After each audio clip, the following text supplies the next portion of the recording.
Bueno, y a continuación vamos a hablar de un tema bastante importante porque hoy es el día del no trabajo infantil y estamos aquí en la Central de Informaciones con nuestra invitada Yesenia Huamañahui. Así es, bienvenida aquí a la Central de Informaciones para que nos comentes un poco cuál es la iniciativa que se tiene para el día de hoy a propósito de este Día Internacional del No Trabajo Infantil. Bueno, en primer lugar, gracias por la invitación y buenas tardes. Bueno, en realidad nosotros no festejamos este día, que es el Día contra el Trabajo Infantil. Lo que nosotros festejamos es el 9 de diciembre, el Día de la Dignidad del Niño Trabajador. No hablamos de la actividad, nosotros hablamos de la persona, de los niños que trabajan, porque es a ellos a quienes nos debemos, ¿no? En principio, ¿por qué?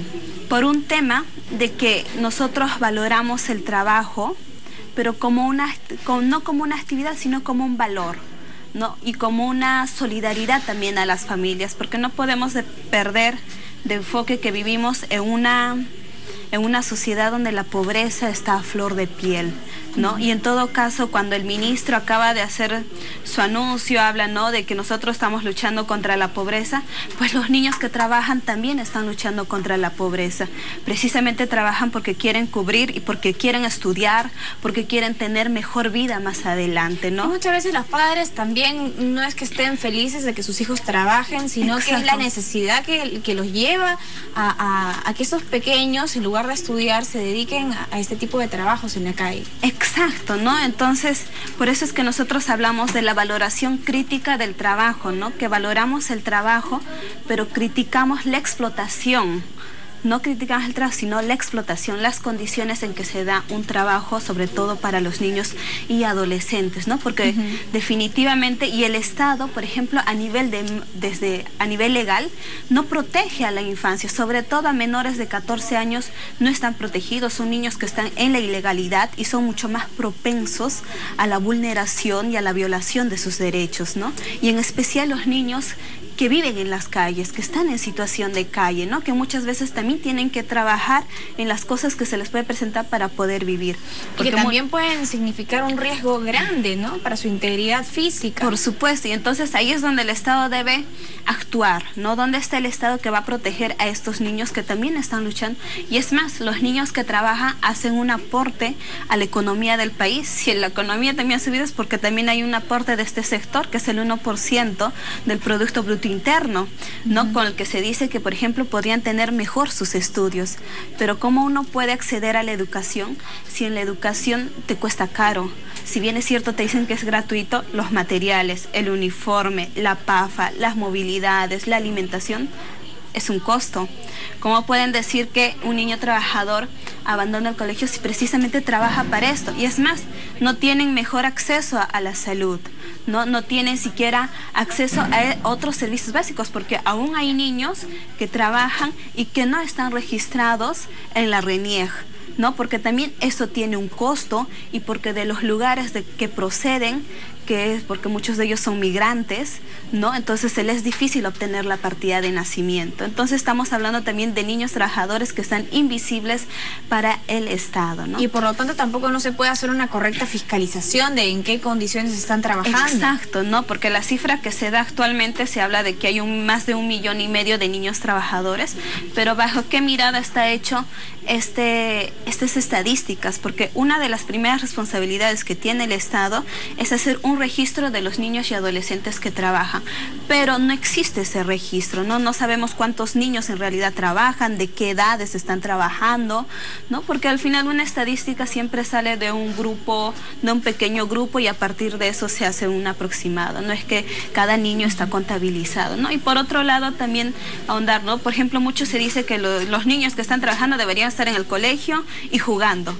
Yo me pregunto, entonces, ¿cómo pueden jugar si cuando tú vas a un parque te dicen prohibido pisar el césped, o está cerrado o tienes que pagar una entrada, ¿no? O muchos de estos lugares ya está acondicionado, llenos de cemento. Entonces dime qué espacio tú puedes tener de recreación o qué espacios te ofrece también el Estado, ¿no?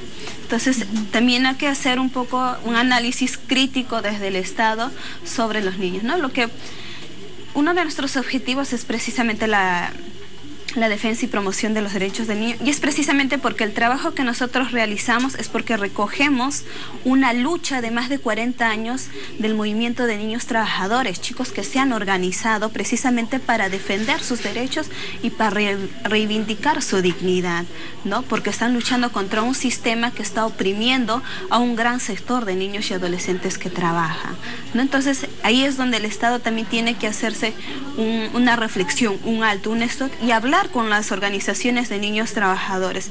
Y es un tema no solo a nivel del Perú, a nivel latinoamericano y a nivel mundial. Y hace poco Bolivia acaba de disminuir la edad mínima, ¿no? Para proteger precisamente a los más pequeños, a los que también están trabajando, ¿no? Y no desprotegerlos y no dejarlos a la intemperie, ¿no? A la deriva también. Exacto. Vemos el caso también de madres que utilizan a sus hijos para de alguna manera causar pena, para que las personas le den dinero. Y muchas veces estos pequeños no tienen ni siquiera un año y ya están en la calle, en la intemperie, como tú dices, y de alguna manera, si bien es cierto, son tan pequeños que no están trabajando, están formando parte del ámbito laboral, porque son como un recurso que utilizan los padres para ganar dinero. Y al fin y al cabo es lo mismo, viene a ser lo mismo, ¿no? Claro, por ejemplo, en ese sentido, habría que ver dos ámbitos. ¿Hasta qué punto estamos viendo de que de verdad los padres están utilizando a sus hijos o alquilando, que muchas veces se dice? Ese también porque es otro caso. Hay un tema de que los padres, por ejemplo, sobre todo aquellos que trabajan en las calles, no tienen con quién dejar a sus hijos,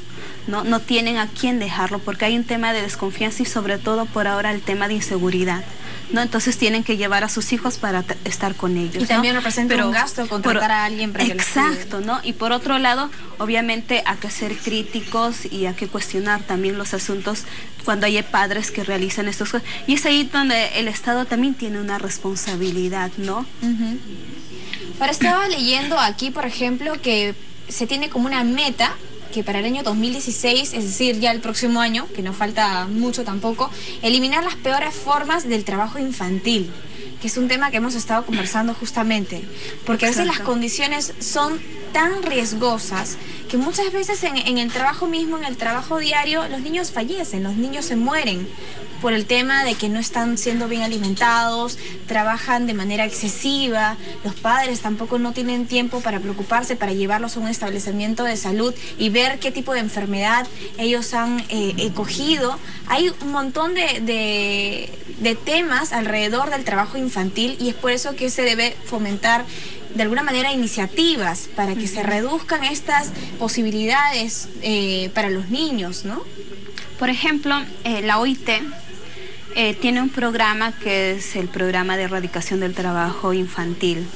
Y este programa ha sido uno de los programas con más financiamiento de cualquier otro proyecto social a nivel de América Latina, de África, ¿no? Entonces, la pregunta es, por ejemplo, con todo este financiamiento que ha tenido este sector, ¿cuánto ha podido sacar a los niños de su trabajo, como dicen? Porque siempre se han establecido hasta el 2016 o hasta el 2021 no va a haber niños trabajando, pero al final la situación es otra. Es más, precisamente acaba cuando no hay un evidente resultado, entonces justamente ProNiño, que ha sido financiado por Movistar, está cerrando, ¿no? Porque no hay resultados al trabajo. Es más, la OIT, por ejemplo, ha hecho varias investigaciones sobre los niños que trabajan en las zonas rurales, en las zonas indígenas, y se ha topado totalmente con una realidad de las que ellos no pensaban, ¿no? Porque que muchos son difíciles de abordar también. Claro, no, pero sobre todo porque el trabajo es un tema cultural.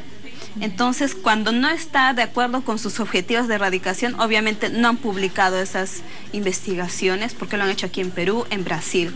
En Brasil, por ejemplo, hace un tiempo, ellos habían financiado un proyecto diciendo que ningún niño trabaja.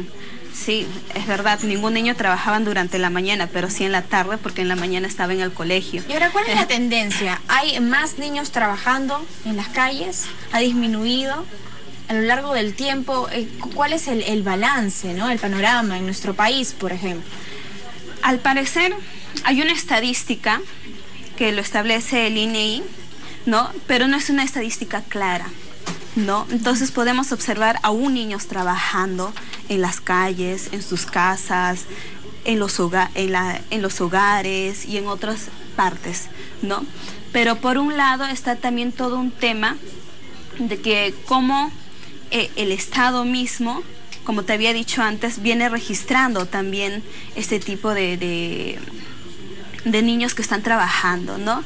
Entonces, a lo que yo quiero llegar un poco es en relación a este enfoque que se viene dando, ¿no? Entonces yo creo que hay una responsabilidad acá del Estado, por ejemplo, para empezar, como un tema de salud, porque no se puede hablar de trabajo o de niños trabajadores si es que no hablamos de educación, si es que no hablamos de salud, si es que no hablamos de temas de alimentación, porque tú lo has dicho, y muchos niños mueren precisamente porque no están bien alimentados, ¿no? Entonces, precisamente porque la situación en la que están viviendo es mucho más complicada. Yo también he sido niña trabajadora, he estudiado gracias a mi trabajo, ¿no? Y he tenido otros accesos también gracias a mi trabajo. Quizás esto es un llamado como para decir que el trabajo no tiene por qué ser una forma de victimizar a los niños, porque siempre hay una mirada susceptible. Cuando vemos a los niños decimos pobrecitos, cuando se debe valorar a los niños, pero tiene que ser una valoración crítica, ¿no? Uno que pueda valorar lo que está haciendo, pero también cuestionar a veces en las condiciones en las que vienen trabajando. Bien, muchísimas gracias por estar aquí con nosotros en la Central de Información. Es un tema importante. Y nosotros, antes de despedirnos,